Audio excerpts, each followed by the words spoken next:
Hey, what's up, my guys? It's Al here with some more scrap mechanic.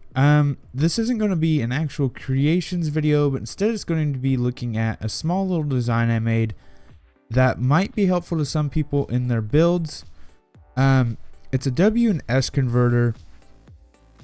You see them a lot for a lot of larger creations need things like that to work smaller details, and they usually look something like this using a gas engine and springs. And while this does work and it is very effective, for some things it's very effective, for others it can be a pain. Some things like this, it can get stuck and it can cause some issues.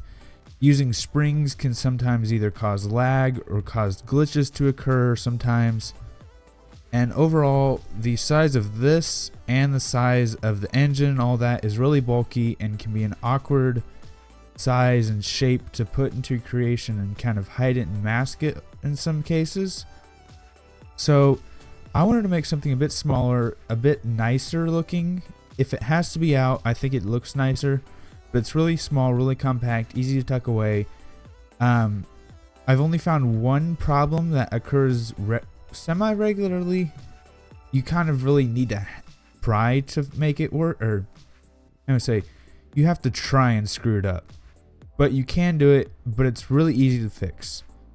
And it's something you don't have to reset the creation. You don't have to do anything really to fix it though. So this over here is my compact little design. This is my W and S converter. I'm going to save it really quick just because I'm going to do some things to it. There we go. So the same thing happens here as you get in and you press W and S. The one limitation of this is while it is more compact and easier to deal with in size, there is a slight delay between pressing W and getting W, pressing S and getting S. And I'm actually going to try and make it fail here real quick so I can show you what I mean by that. There you go. If you manage to do that, good job, you screwed it up. This, all you have to do is just press W or S and it'll reset. Or you probably can even do something like this just to prevent it from rotating that far, and it will automatically reset. I'm going to actually try and make it fail here.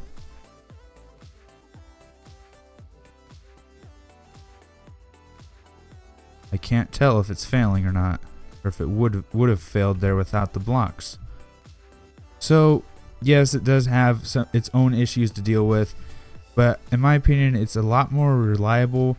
It's less likely to fail catastrophically is what I'm saying, and its compact size may fit your needs. So to give a quick idea of how this is working, need a 3 by 2 by, what is this, 4 area. Let me just start with this. That is going to be your main block. Then you need your controllers. Not that way. 1, 2, and 3. And then you need a bearing. I already have a bearing.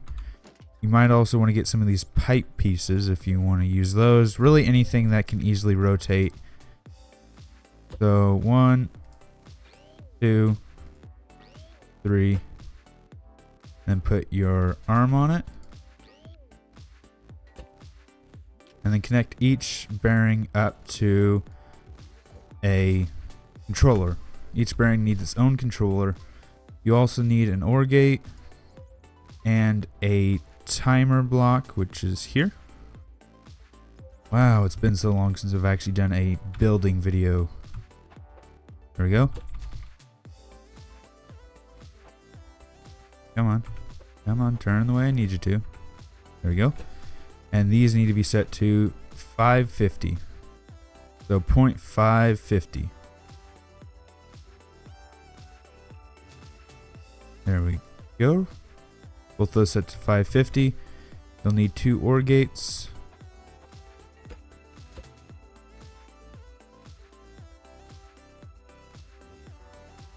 2 sensors. I'd suggest putting these at 1, and if you want to, you can turn their sound off. So I just had to remember how I built this, because I built this forever ago. So connect the sensors to your OR gates, and connect your sensors to your timing blocks. Connect your timing block to the OR gate, connect your other timing block to the OR gate, and the OR gate to the controller. This controller needs to be a what?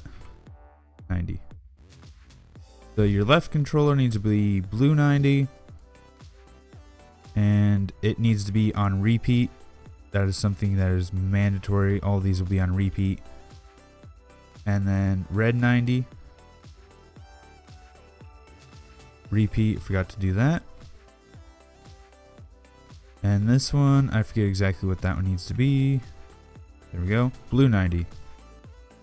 Blue 90 there. Not blue 105. Here, hang on. Interesting. I was tickling my nose. And then from there, you can just grab a seat.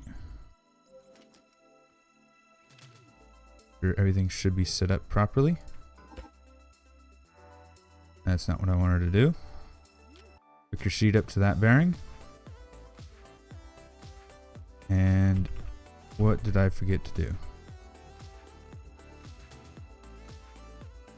For some reason, I can't go W.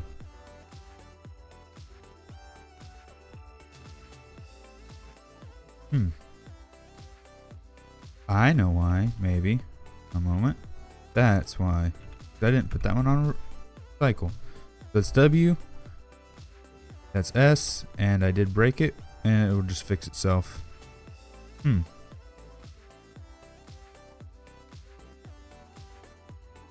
not exactly sure what causes that to break. It is easy enough to fix. If I can figure out what exactly is causing that, hopefully I can fix it. But something like this, hopefully this works for what you need it. That version over there with the motor and a spring can work for most of your situations. And in some cases, it will be a whole lot better than my design. My design is just another alternative you have. It's a slower reaction to the W and S.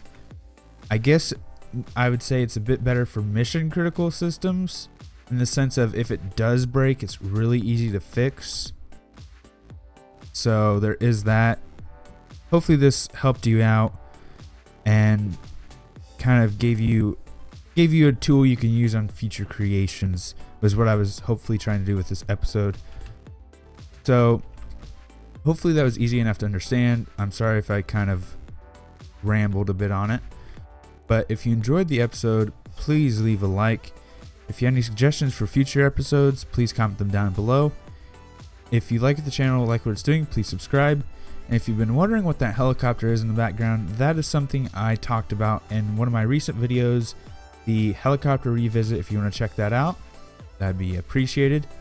Until next time, this has been Al showing off another alternative to a WS converter. Peace.